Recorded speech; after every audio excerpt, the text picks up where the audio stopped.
This video is brought to you by Squarespace. More on that in a bit. It's pretty common for motorcycle manufacturers to try to get into the four-wheeled market. Honda, Suzuki, BMW, heck even Vespa, Bruff Superior, KTM. I mean, virtually every major motorcycle company has at least taken a stab at it, and it is true that many of the great car manufacturers started out with motorcycles, but it's much less common for the opposite to happen, for car companies to try to make motorcycles, because motorcycles, they just aren't as lucrative. The margins aren't as juicy, and in some ways the market is more niche and hard to please, so there's just less incentive to give it a shot. Still, if Kawasaki can make a horse, then by golly, Kia ought to be able to make a motorcycle. And while it's not common, it has happened. So in this video, we're going to look at some of the most notable times where car manufacturers, with no experience really in the two-wheeled market, stepped out of their lane in an attempt to build a compelling motorcycle. Before we get into the video, I want to tell you about Squarespace, the all-in-one platform that helps you build and grow your online presence. Whether you're wrenching in your garage, documenting your rides, or running a small motorcycle shop, or maybe making a site for your motorcycle club, Squarespace gives you everything you need all in one place. I've been using it to give my projects a proper home online, and what impressed me the most is how easy it is to create something that looks professional without touching a line of code. With their new Blueprint AI, you can literally just describe your site's vibe. You can drop in photos, videos, or even offer appointments with built-in Acuity scheduling. Their integrated SEO tools handle all of the technical stuff behind the scenes so that your site gets found when people search for relevant topics. If you've been meaning to start a blog or open your own shop, or just simply build a digital garage for your bikes, go to squarespace.com/BART for a free trial, and when you're ready to launch, use my code BART to get 10% off your first purchase of a website or domain. Big thanks to Squarespace for sponsoring this video, and let's jump back in. Let's kick things off with one that I'm almost positive very few of you will have heard of, the Ferrari 900 motorcycle. No, this isn't that one Ferrari chopper from American Chopper. This was a true Ferrari-built motorcycle from the 90s. Well, kind of. This was actually a one-off motorcycle created in the 90s by British engineer David Kay, who built it from scratch, but only after obtaining written permission from Piero Ferrari to use the prancing horse emblem. Kay designed the bike with a 900cc air-cooled, dual overhead cam, 4-cylinder 16-valve engine mated to a 5-speed gearbox, and crafted bodywork in aluminum over a tubular steel frame, with the bodywork meant to evoke the Testarossa side vents. This was not a simple badge swap though, as we've seen with many projects like this.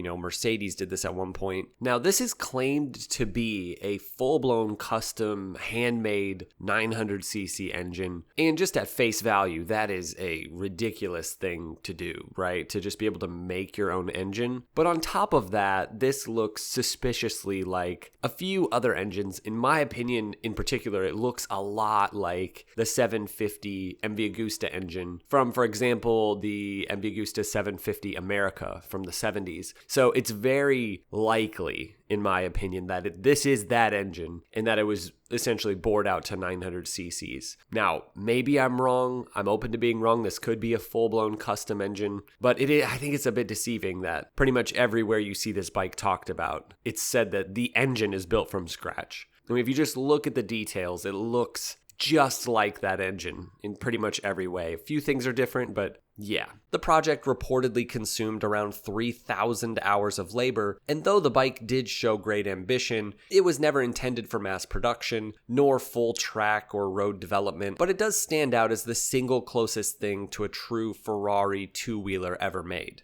Maserati's involvement in motorcycling is a little-known chapter in the brand's history. It actually goes back to the early days of the Maserati family. Carlo Maserati, brother of Alfieri, built small single-cylinder engines that fitted on bicycles.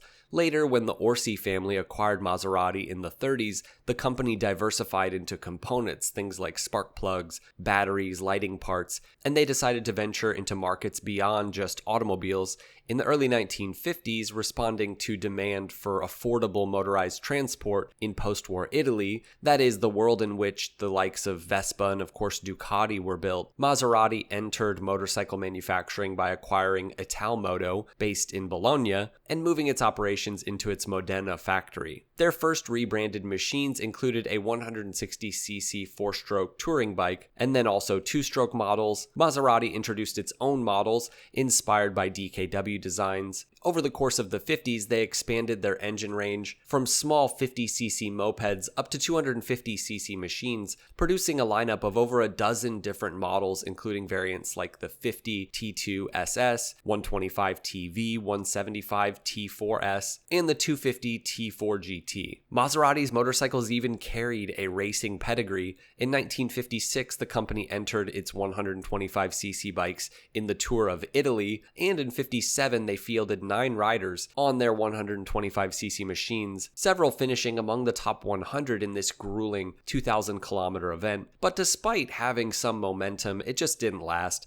Financial strains on the Orsi Group, also stiff competition in this part of the world, forced Maserati to cease motorcycle production in 1960. Though brief, Maserati's motorcycles really left behind an interesting footnote because this was a major car marque, really taking a shot at the two-wheeled market, producing stylish, small displacement competitive bikes under that same legendary Trident badge. If there's any car company that you would expect to be able to build a fascinating sport bike, it would be Lotus, a brand famous for Colin Chapman's mantra, simplify then add lightness. That philosophy seems tailor-made for motorcycles, but the Lotus C-01 wasn't exactly that. Instead of a lightweight purist machine, it was more of a design experiment, a limited run collaboration, rather than, some sort of beginning of a full-on motorcycle division. While the C-01 carried the Lotus badge, the project was developed under license and executed by Kodewa and the Holzer Group, with design by Daniel Simon, the artist behind Tron Legacy's light cycles. Holzer handled production and assembly,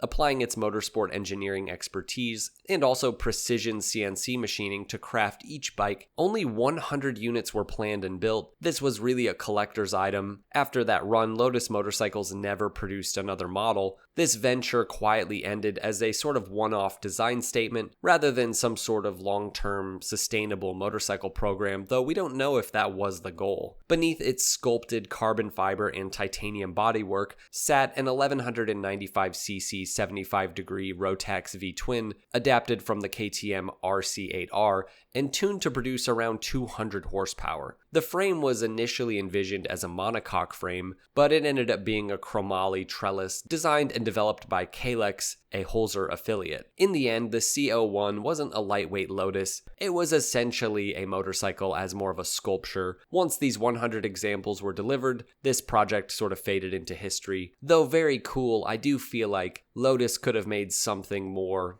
for the everyman. Now this one is a bit unique because it is technically a return to motorcycling after really a century hiatus, but it does count as Praga, a modern hypercar manufacturer. Well, they weren't making motorcycles. The idea for the Praga ZS800 began as a passion project by engineer Jan Zuzi, with collaborator Radek Sebesta. Working on Praga's hypercar program, they proposed a lightweight motorcycle honoring Praga's 1928 BD500 model. When management greenlit the idea, on the condition that it remains secondary to all of their car work, the project was allowed to proceed in Jan's spare time under the name of its creators. Rather than reinventing the wheel with some sort of new power plant, the ZS800 employs a Kawasaki W800 parallel twin, an engine that you guys are familiar with if you've watched my videos on retro bikes. Chosen for its aesthetic harmony, that bevel gear cam drive, it is probably the most beautiful modern motorcycle engine in existence. This ended up being a very light motorcycle though,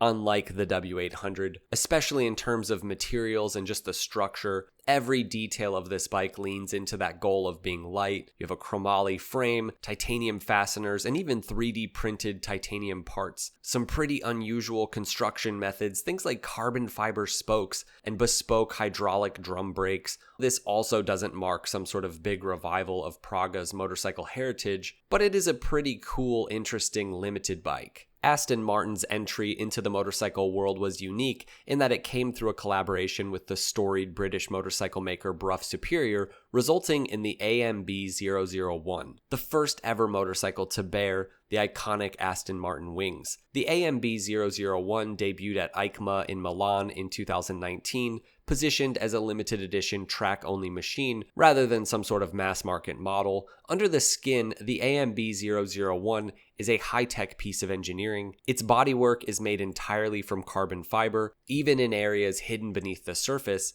To keep the weight low, the backbone chassis is CNC machined from solid metal, complemented by a structured carbon fiber rear subframe and titanium interface points. Power comes from a turbocharged V-twin, of course from Brough Superior, delivering 180 horsepower. This project was extremely exclusive, only 100 units of the AMB 001 were made, and prices were really steep, roughly $121,000. After the initial AMB 001 ran its course, Aston Martin and Brough Superior took the collaboration further by unveiling the AMB 001 Pro in 2022. The Pro model was limited to 88 pieces, and the horsepower was up to 225 with further weight reductions. This bike was really meant to be built in the same ethos as the track-only Aston Martin Valkyrie. Overall, the AMB 001 is a pretty bold statement from a car company, making something just as limited or more limited than their high-end hypercars and really testing the boundaries of two-wheel performance. It was never meant to be some sort of broad motorcycle line, but it is pretty wild and pretty cool. Now, if there was any company that you probably wouldn't expect to randomly jump into the niche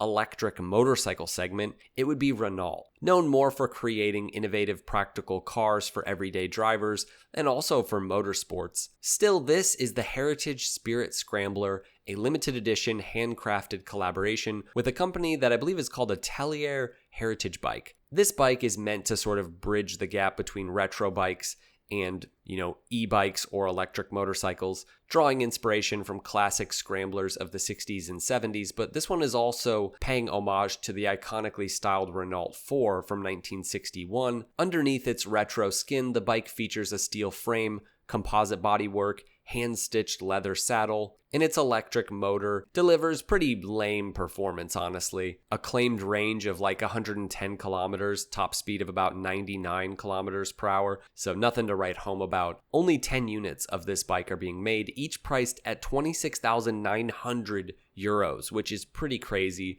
This is more of a design statement than any sort of, halo product for Renault. Now, this one has to be the wildest example of a car manufacturer making a motorcycle. The Dodge Tomahawk emerged from one of Chrysler's most daring design eras when the company was experimenting with really wild ideas, cars like the Viper, the PT Cruiser. But unlike those production cars, the Tomahawk was born entirely from the passion of two Chrysler employees, designer Bob Schrader and build specialist Dave Kiz. They dreamed of creating a motorcycle powered by the massive 8.3-liter V10 of the Dodge Viper. With no precedent for motorcycle production at all within Chrysler, they pitched the concept to Senior VP of Design Trevor Creed, who reluctantly allowed the project to move forward as more of a design study rather than any sort of actual production machine. Under the supervision of Advanced Design VP Freeman Thomas and also designer Mark Walters, the idea quickly took shape,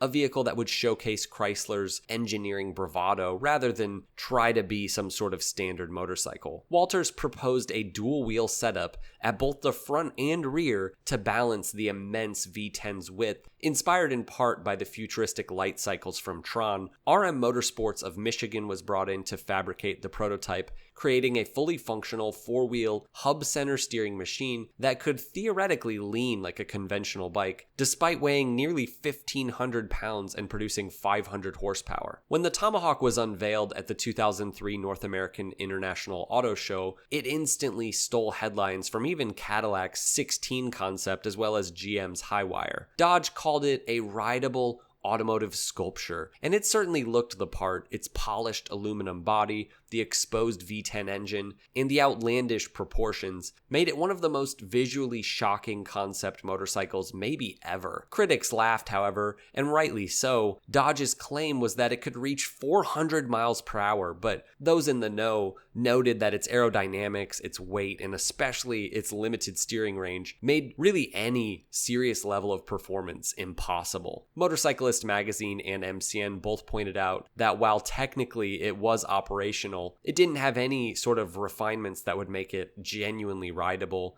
Still, 9 examples were eventually sold for over $500K each. The Tomahawk would take its rightful place in automotive history as one of the most outrageous concept bikes and one of the most outrageous concept vehicles entirely. In hindsight, the Tomahawk was mostly just about spectacle, proving that though car companies would struggle to really take on serious, long-lasting motorcycle projects, they could still make something fun and interesting. And while it was later outdone by Alan Millard's home-built V10 Viper bike, the Tomahawk remains a statement of early 2000s excess, part motorcycle, part art piece, silly but entirely unforgettable. I actually have an entire video on the Dodge Tomahawk and its development and history if you guys are interested in learning more. Also, let me know if I've missed any other examples of car manufacturers trying to make motorcycles. Thanks for watching. We'll see you guys in the next one. Ride safe.